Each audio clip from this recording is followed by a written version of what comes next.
Okay, so what happens after the 1980s and the sort of Reagan years, right? President Reagan comes into office, we know, with this massive majority, and it is over his 8 years that there's a lot of success within the United States, right? There's the inflation of the 1980s, of the 1970s begins to reduce. The economic troubles of the 1970s begin to reduce. The United States standing in the world, particularly after the 1979 Iranian revolution, all of these things begin to change. And the United States becomes, again, once more sort of a stable symbol. Again, globally, I think the West was experiencing a lot of troubles in the 1970s.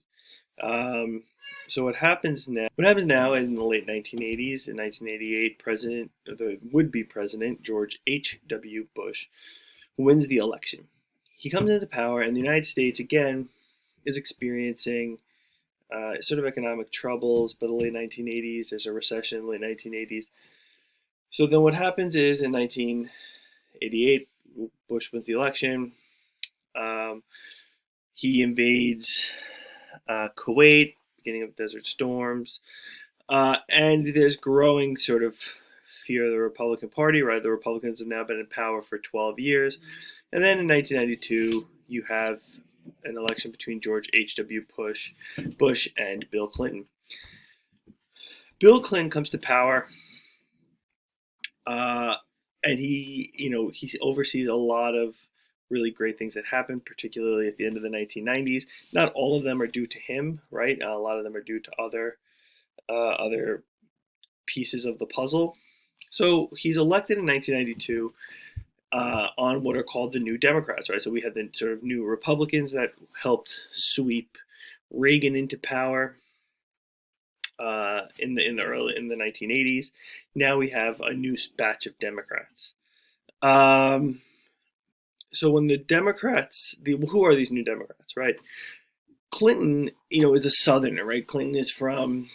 Uh, Bill Clinton is from Arkansas, so he's seen as sort of more favorable. He was the governor of Arkansas, so because of this Southern perspective, a lot more of the um, sort of moderate Republicans favor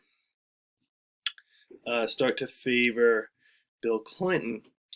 Now, Clinton has an interesting policy called triangulation, where what he does is he begins to adopt, he uses sort of democratic policies to adopt ideas that sort of sound Republican, and he's able to sort of move into more Republican support, right?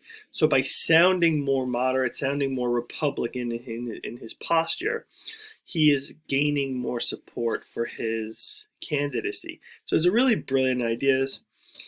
He also winds up changing a lot of um, policies once he's in office, right? Reduces entitlement programs, makes it so that in order to get sort of things like welfare and others, you have to want to make more money, so that he winds up taking more people off the rolls. Um, he also changes income on higher income in, taxes on the higher brackets, right? So that um, there's more income tax, right? So all these things are important.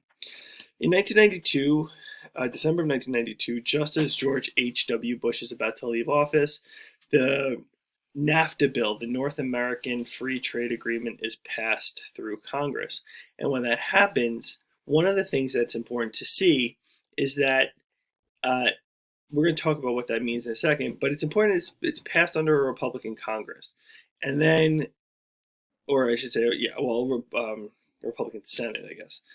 But then it's ratified by the House in 1993, and it forces Clinton's hand, right? So Clinton has come into power, sort of again favoring these Republican-sounding policies, and then he comes into power, and his hands are tied, right? He has to basically sign this. So what this does is this makes it sort of makes him put his money where his mouth is. Now the important things, you have the North American Free Trade Agreement. The North American Free Trade Agreement is an agreement between Mexico, the United States, and Canada that there were no borders really between in terms of goods, right? There's no tariffs between them. Goods produced in Mexico will be coming into the United States without tariffs. Canada, the same thing. What happens here um, is you get uh, a lot cheaper products for the United States, right? Now for big companies, uh, you can produce your goods in South America or in Mexico at least, and not have to worry about paying American wages. So this also sort of speeds up what many people had seen as the problem of the 1970s, where you had cheaper goods being produced in other places, not having to pay American wages. Um, so it finally goes into effect in 1994, and as I say, it opens up a huge amount of trade between the United States, Mexico, and Canada. The only real problem here, again, I guess from a worker perspective, is that jobs are going, industrial jobs are going to other parts of the Western Hemisphere, where places where it's cheaper to produce these goods. I guess on the other side of this, it makes travel between the different United States, Mexico, and Canada makes travel easier. It's at this point that you don't need a passport to go between those places, right? So if you did want to work in different places, if you did want to travel, it made those types of that made that easier. So again, there's positives and negatives here. The big problem here in the late 1990s is that there's something called the technology bubble. After the economic downturns of the 1980s, one of the things that happens is that there's a lot of investment, obviously, in the internet, right? So in the in the early 1990s, there is the sort of quote unquote invention of the internet, where the United States and others begin to develop internet connectivity. You have the www boom, right, where basically all these websites begin, and people are investing in this. However, just like all commodities, at some point there's less opening of those things, right? Whether it's real estate, there's in 2008, uh, you have all these houses being built, really cheap mortgages.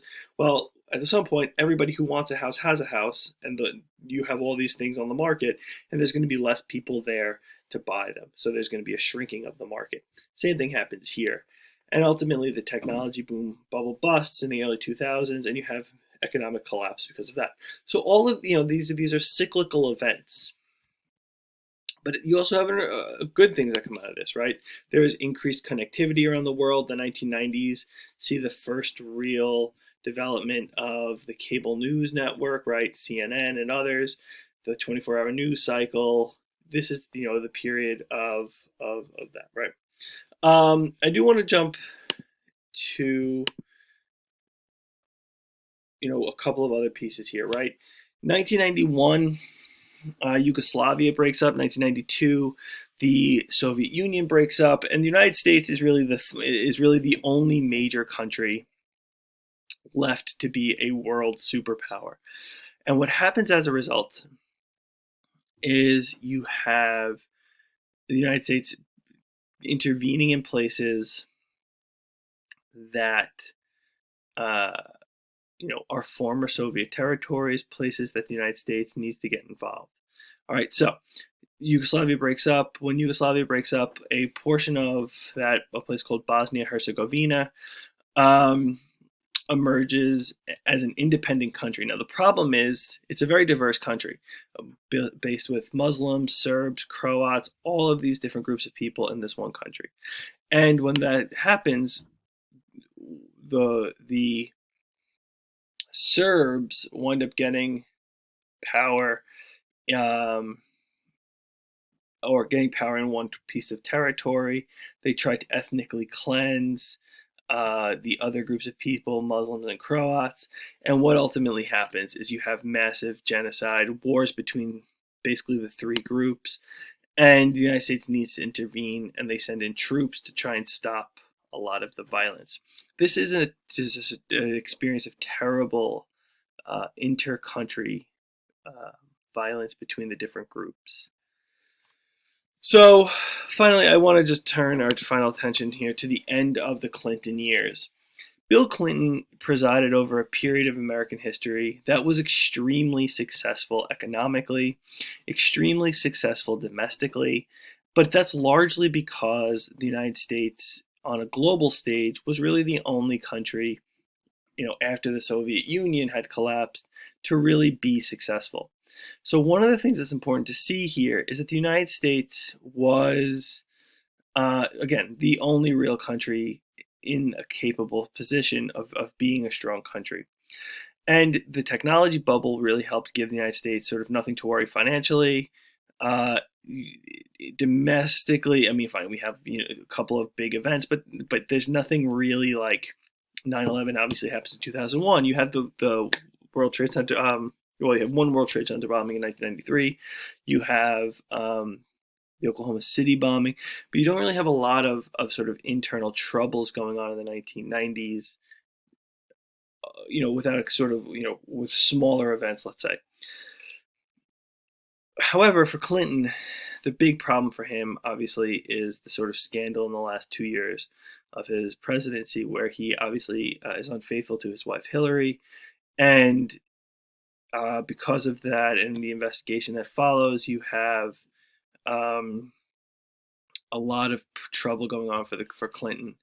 He's tried for perjury. He's impeached. He ultimately doesn't get convicted, but it really hurts the Democratic Party because they are not seen as a party that is they're sort of defending infidelity and all these things. So the United States public turns against Clinton, and then in the 2000 election, his vice president Al Gore tries to win the presidency against George W. Bush, the son of the 1992 loser to the election, and it's this extremely close election, right?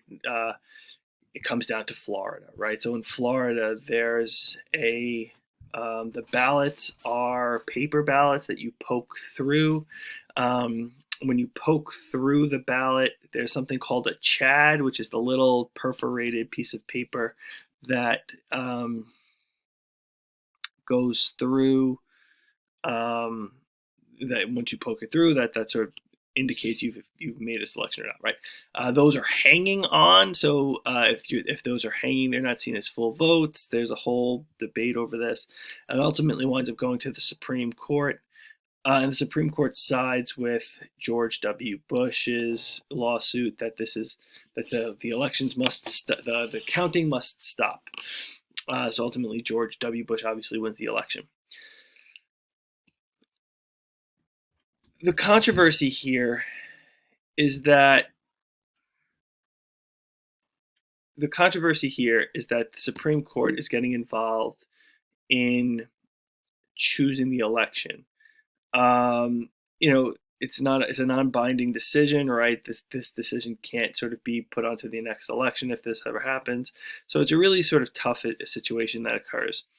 So the 1990s are a period where the United States is sort of in great turmoil in terms of, let's say, looking outward, what position does the United States take? But it's also a period of great prosperity and ends with sort of a huge controversy with Clinton and then obviously the 2000 election.